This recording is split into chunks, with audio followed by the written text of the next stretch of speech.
Welcome to this explainer, where today we're unpacking a profoundly inspiring story of absolute trust, incredible human endurance, and ultimate survival. We are diving into the origins of the Zamzam well. We're going to walk step by step through a narrative that starts in complete, overwhelming isolation and ends with a legacy that spans centuries and literally reaches millions of people. Whether you know this history like the back of your hand or you're hearing these details for the very first time, this is a total masterclass in how faith operates in the most extreme circumstances imaginable.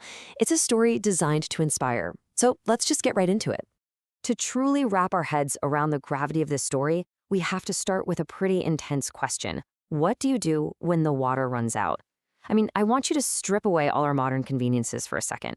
Take away the taps, the bottled water, the corner stores.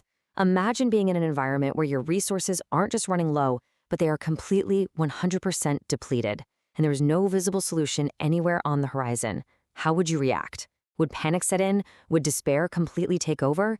We kind of have to confront our own breaking points here, because the historical figures we're analyzing today faced this exact terrifying reality. Section 1, Trust in the Desert, left in the barren sands of Makkah. Consider the brutal reality of this environment. We're talking about a vast, completely barren desert under a blazing sun. Historically and geographically, the desert of Makkah was an impossible, physically dangerous place to be stranded. No infrastructure, no natural shade, and absolutely zero flowing water. Now, contrast that immense physical hostility with the mindset of Prophet Ibrahim, peace be upon him. The source text tells us he exhibited complete trust in Allah's command. He wasn't relying on the environment to be forgiving, He was relying entirely on a higher directive. This stark contrast between a fatal environment and just unshakable faith is the bedrock of our entire explainer today. Following that divine command, Prophet Ibrahim left Hajar and her infant son, baby Ismail, alone in those very desert sands.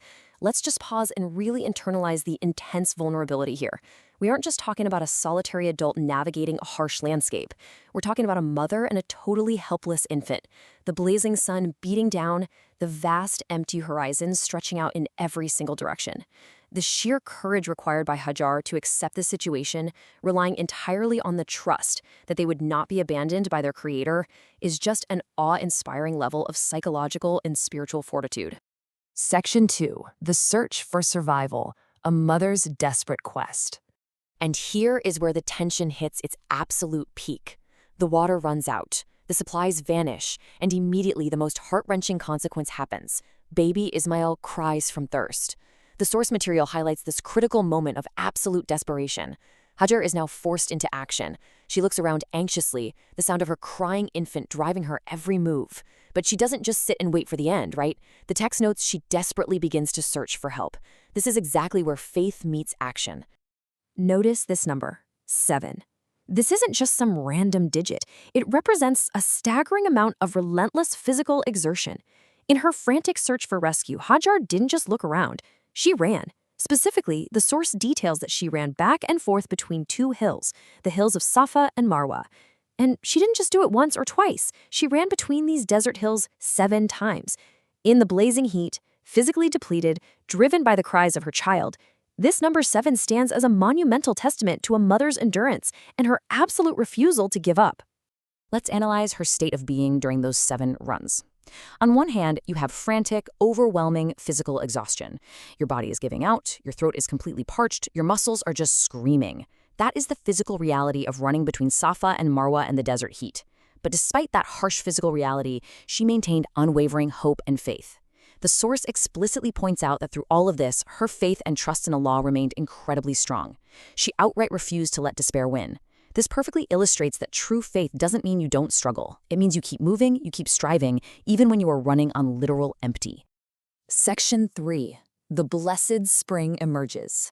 Divine Intervention. When human effort has reached its absolute maximum limit, that is when the miraculous occurs. Allah sent Angel Jibreel, peace be upon him. By direct command, he arrives in this completely desolate, fatal place to bring relief. And the action is incredibly specific and dynamic. He strikes the ground. It's this abrupt, powerful intervention right at the very moment of peak desperation. It proves that the trust placed by Ibrahim and the frantic, faithful effort exerted by Hajar were witnessed and ultimately answered. And here is the direct, incredible result of that strike. The earth literally opened up. A blessed spring burst from the earth right beside baby Ismail by Allah's command. We're not talking about a little trickle here. It's a bursting spring of life-saving water in a place where water simply did not exist. This miraculous source officially became known as the blessed Well of Zamzam. The immediate terrifying crisis was instantly over, replaced by an abundance of life-sustaining water, completely transforming the reality from certain death to sudden, miraculous survival. Section 4. An enduring legacy of hope, from a barren desert to millions. Now, let's fast forward from that ancient, isolated moment. The scale is honestly almost hard to comprehend. That exact same spring that burst forth for a crying infant is still flowing today, providing water to literally millions of people. It is consumed extensively by pilgrims performing Hajj, and it's a staple for those performing Umrah. Just think about the continuity here. A mother's desperate, faithful sprint between two hills birthed a well that now hydrates millions of believers circling the Kaaba centuries later. It is quite literally a living, flowing monument to trust. And this brilliantly illustrates the profound spiritual weight of that water, anchored by these beautiful words from the Prophet, peace and blessings be upon him.